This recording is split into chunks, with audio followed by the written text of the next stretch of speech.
I think there were a few factors. Firstly, the seriousness of the defamation is really quite unprecedented.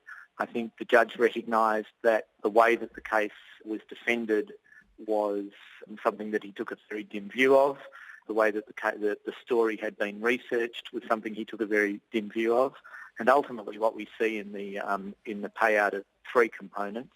First of all, a component for general damages, then a component for aggravated damages, and then a very significant component for loss of income. And did the judge decide the sum or the jury?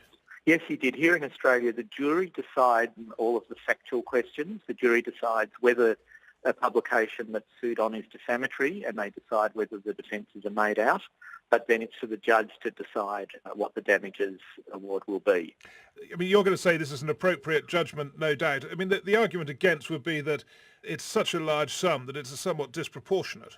I don't think that that's right. I mean, I think in terms of the general damages award and the exemplary damages award, it's right up at the top end of what we have seen in Australia before, and that recognises the seriousness of the defamation and the seriousness of the distress caused to Rebel Wilson and to her family.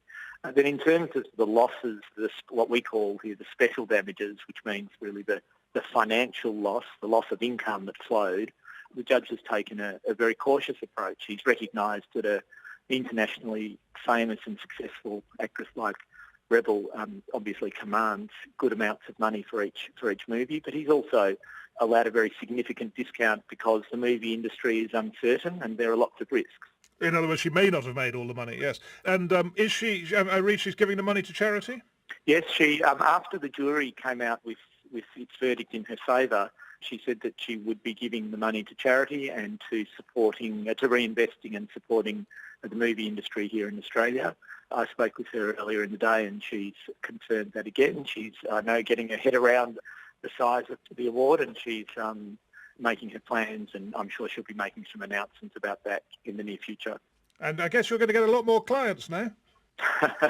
Well, we'll see. I suppose one thing, a lot of people have asked me what it was like to act for Rebel, and it was a great honour and privilege, but she is one of a kind.